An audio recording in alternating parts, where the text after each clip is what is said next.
midwifery actually originates out of Africa. Midwives are the original birth attendants, right? Like before birth got moved, like medicalized and moved into hospitals, it was the local midwives that were either formally trained or not. So we are definitely conscious of the fact that we need to make sure that people know and understand what midwifery care is.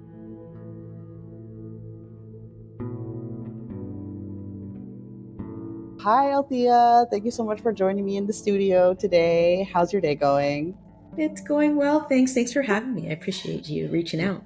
Absolutely. We're so excited to have you here and to share your wealth of knowledge. So why don't you tell us a little bit about yourself and your practice, what you do, and how you got into midwifery? Absolutely. My name's Althea Jones. I'm a registered midwife. I'm the founder of Ancestral Midwives, which is a not-for-profit organization focused on improving Black maternal health. And I'm also the president of the Association of Ontario Midwives Board of Directors. So I became a midwife in 2013. I always wanted to work in healthcare. I thought I wanted to be a pediatrician. And then I learned that it takes a really special person to just be dealing with sick people all the time. And so I was looking for something else within healthcare. And I had friends who had midwives at the time, and they were just going on about the support and the care that they were provided with. And that's when it really clicked for me that I'm like, that's the type of healthcare provider that I want to be. And so I went through the process and got into midwifery school and, started this journey. And so I've practiced in North York and recently started a new expanded midwifery care model program called Ancestral Midwives that operates in Scarborough and focused on the Black community. And so I'm really excited to have gotten that launched. That's something that I've always wanted to do because as I worked as a midwife, I noticed that there wasn't as many Black clients. And obviously as a Black midwife, I knew that there wasn't as many Black midwives as well. Like I was one of three in the class that I was in when I was in the program. And so there really just was underrepresentation kind of across the board. And when you hear about the Black maternal health crisis and you hear about the health disparities facing the Black community, I was just like, midwifery care really is part of the solution to this. And so I wanted to create a program that increased access and education to the Black community about midwifery. And I really want to create a space where they saw themselves and they felt welcome and they knew that midwifery care was for them. And so definitely been on this journey of creating this organization, creating the not-for-profit, and then launching our clinical program where we're able to start seeing clients just in February of 2024. So I'm really excited for that and for what's to come. Okay, so congratulations on all of that. It's so exciting. And I mean, I don't plan on having a baby again, but if I did, you're the person I'm going to call. So it's really, really exciting because from my understanding, midwifery actually originates out of Africa. So it's actually so interesting that we don't have a lot of Black or colored midwives in our communities. So I think it's really exciting that you're doing what you're doing. And I also have actually started the Birthing Well program. So why don't you tell our listeners a little bit about that because it's such a great program. Yeah, thank you for mentioning that. Yes. So part of what we want to do is really, like I said, increase access and education for the Black community. And like knowledge is power. And especially in a healthcare space where you have to advocate for yourself. And sometimes you need to know what you're dealing with before you get in there. And so that's really, we wanted to create a prenatal class that really is focused on the Black community and specific to needs. And so while it covers some of the typical content that any prenatal class would cover, like preparing for labor and things like that, we also have things that are really specific to our community. So we have a module on advocacy and like really how to speak up for yourself in healthcare settings. We have a module on racism. We have a module on Black hair and, because that's like a big thing. Like when you're going to labor and postpartum, what am I going to do with my hair?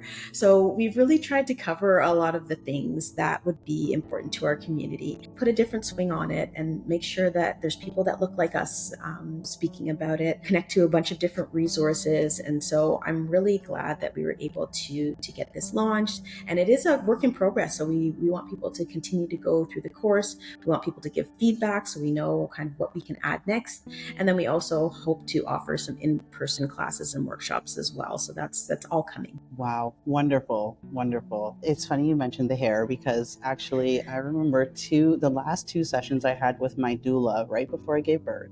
was literally just her braiding my hair. Yes. So yeah, that was really, really important for me, because our mental health is so wrapped up in our hair. A lot of the time we don't even want to style it or do anything with it, and that affects our mental health. So 100%. yeah. And postpartum, when you've just had a baby and you no longer have that time for the 6 hours that hair day takes, right? So you got to figure something else out. And you're right, Yeah. when you look good, you feel good, and Right. when your crown is not how you would want it to be, it's hard to get up and do the things that you want to do. So it's all important. Yes, absolutely, absolutely.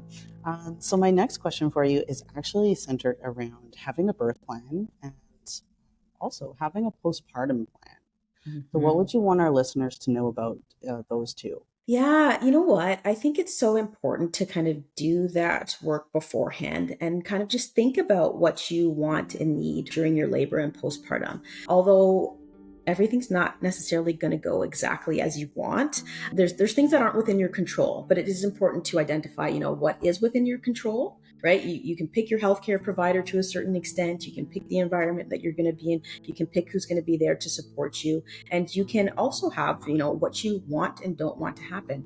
And obviously labors can be unpredictable and there might be some interventions that are needed, but if there's things that you don't want, it's important to list that, not just for everyone else that's going to be involved in your care, but for yourself as well, right? Because you have to make decisions that align with that plan if that's what you want to happen. And it's also a really good way to get on the same page with your healthcare provider. So whether you have a midwife or obstetrician, or the nurse, like if you have an obstetrician, you're likely going to be interacting with nurses when you're at the hospital. So to have that plan kind of laid out that you can present to those people, if you have the opportunity to do it prenatally, that's great because you can talk about the different aspects of it. If you are doing it when you're in labor, you can give that birth plan to the nurse so that they know what your intentions are too. And it also helps with your team as well. So whoever's there to support you, that they kind of have that information as well. So there's no kind of confusion. Obviously, you're busy when you're in labor. You're not necessarily able to remind folks, but they have it there in writing so that they can support you in the way that you want to be supported. And then similarly, postpartum, I think we often forget about a postpartum plan.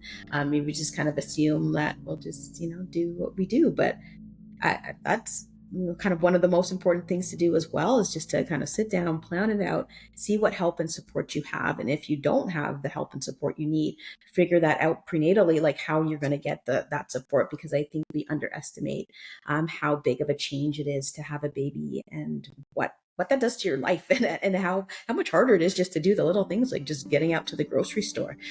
So kind of planning around that, planning support, bringing in a team, having help as much as you can is so important. So I think it's great. I will obviously say, as a midwife, it's something that we go over with our clients in terms of what are their intentions for their birth and all that sort of stuff.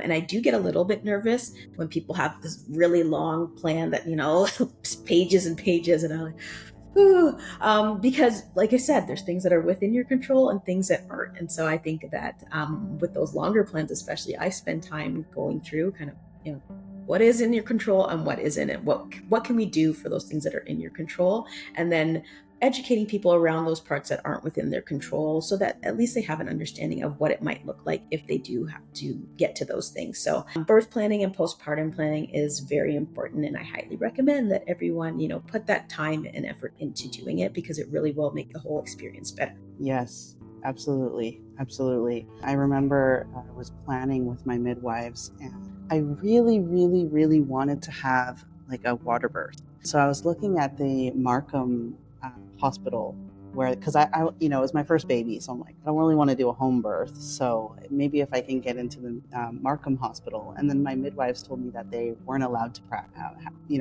birth there. Right. So I'd have to find another midwife. And I just remember at the time, like everywhere was full.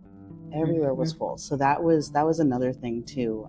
What I always strongly advocate for women is to, one, if you can, try to plan ahead with even finding a midwife, because it's, and it seems like everybody's having babies all at the same time. Always. Yeah.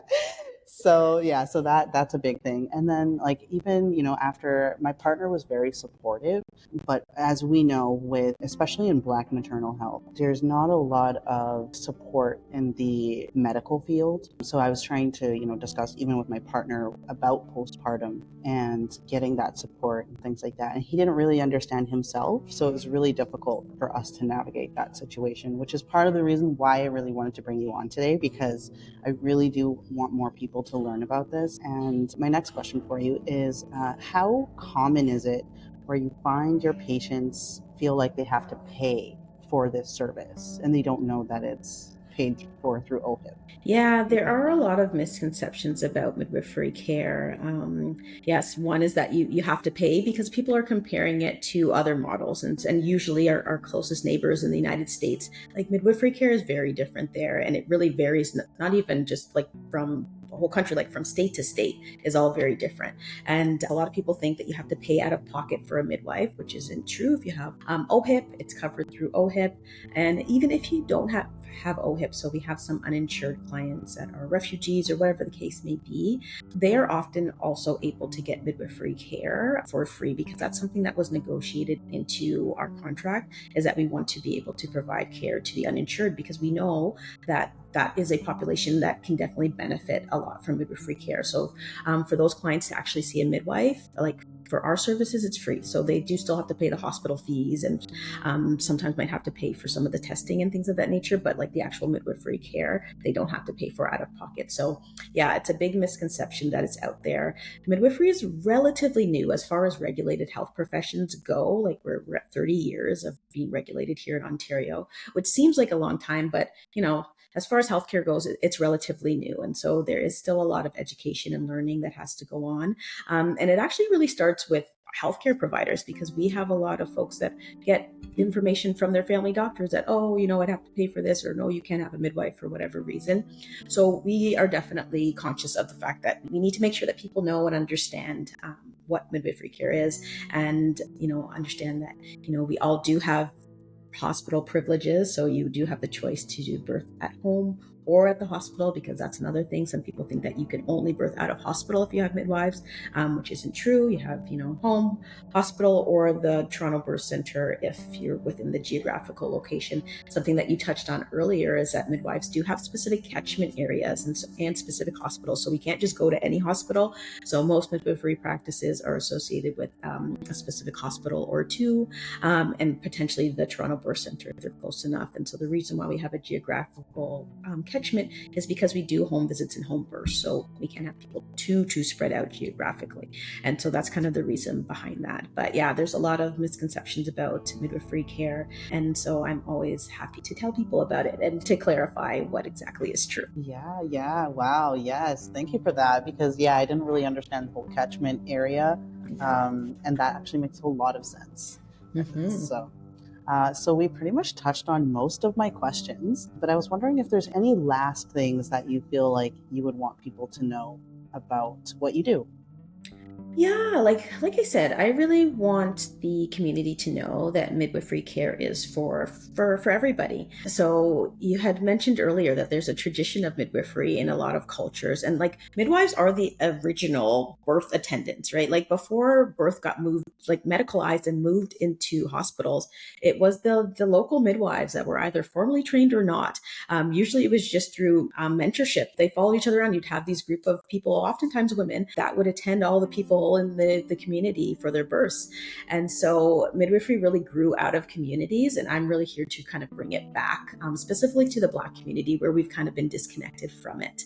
And so, midwifery care in Ontario, we deal with normal, low-risk pregnancies, but now we have a lot of other models that are starting to emerge where midwives can still be involved with high-risk clients. And so our program at Ancestral Midwives is a prenatal and postpartum program. So we don't actually do the births at this point. That's something we hope to fold in in a few years. So we refer to other obstetricians or midwives for our clients to be attended during their labor and delivery. But the unique opportunity that gives us is that we can also work with high-risk clients. So normally you have to be low risk, so nothing like high blood pressure or gestational diabetes that needs medication, like things like that would disqualify you from midwifery care. For the Black community specifically, we have a higher incidence of those chronic diseases, which, disproportionately disqualifies us from midwifery care. So our program also allows us to work with high-risk clients, because we would share care with the OB so that, the OB obstetrician can do their thing and deal with all the high-risk stuff. And then we can also still be there and do the supportive care things that midwives do, and do that education and have those longer appointments and do those home visits after the baby is born and all those sort of things. So I think kind of the main takeaway is that know your options, do your research. There are great models of care out there. Midwifery care really is for everyone and for the Black community. And so definitely reach out if you have questions and do some research, because there's lots of information online now. And so I just really want people to know that they have options and that midwifery care is an option too. Sometimes there's too much information online. So that's true. Yeah. That's true. I know. I always try and filter it down to good sources. I agree. Yeah. Actually, I did a video recently about resources that I was given while I was pregnant. And this is actually one of the resources, the Birthing While Black program the course that you put together, was one of the big things. I was like, you guys have to check this out. So it is linked in one of my videos. Fantastic. Yeah. And MinnoCare, of course. Yes. We can't, but I think it's really interesting how you said that you partner with the OBs, because when I worked with a midwife, and I kind of felt like sloughed off when it came to that, because they said that I had low PAPE and that I had to work with an OB. And then, so I really like how you mentioned have all these things planned out, but it doesn't always go the way that you want. Because I really wanted my midwife to be at my birth and to deliver my baby. And I was working with an OB and the midwife team at the same time. And then when it actually came time to deliver the baby, my water had broke more than 24 hours before. And then the OB that was supposed to deliver my baby, she wasn't working that day. So it ended up being this random OB that was there at the time at the hospital who delivered the baby. And I was just like, I planned all of this out, and it ends up being the stranger that I don't even know.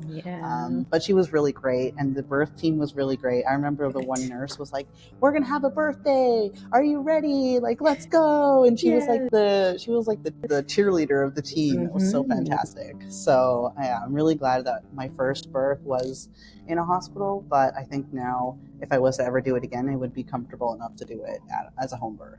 For sure. There's out of hospital settings, or even in the hospital. You had mentioned the alongside midwifery unit at Markham Stouffville Hospital. So there's also like the Toronto Birth Center, and there's those different environments where you kind of get the best of both worlds. So there's definitely options. Yes. And from my understanding, the Toronto Birth Center, they have like so many things there to help assist with natural deliveries, which is really, really good. That was one of the things my doula and I had talked about, was I didn't want to have an epidural unless I was able to have the epidural between like 6 centimeters dilated and like 8. That was kind of like we skipped from 6 to 9. Well, there you go. And I didn't end up having an epidural. You didn't need one at that point. Look at you go. I know. And she really helped me stay strong in that aspect, because I, around 5 centimeters, I was like, and the worst part is that my midwife, she was kind of in and out. She wasn't really there. I remember the anesthesiologist, because it was like the middle of the night between, I think it was like 2 a.m. and they were like, the anesthesiologist isn't going to be available in an hour between the next like 3 hours. So if you don't have your epidural now, then it may take longer for them to come. And then by the time she came, I was like, I'm ready to push. Let's go. We're past that point. Yes. Yeah, absolutely. So what are your social medias? Where can people find you and keep in touch? Yeah, they can find us at Ancestral Hands Midwives on Instagram, YouTube. So those are the main ways to contact us. And of course, we have a website, ancestralhands.ca. You can check us out there and contact us there. Yes. And that's where you can find the Birthing While Black course, is on the website. Yes. Exactly. If you go to the Yes. website, there's a little banner at the top. You click on it and it's free. Yes, and it's free. That's the best part. Yes, Yep. yes. It's free knowledge that we need to get out to our communities. So 100%. keep up the great work.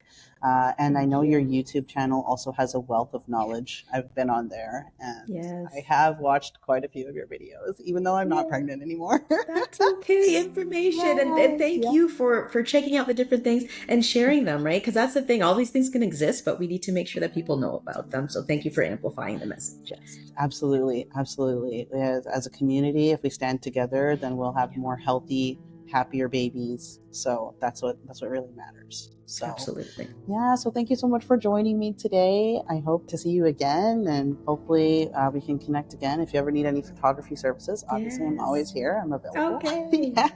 Absolutely.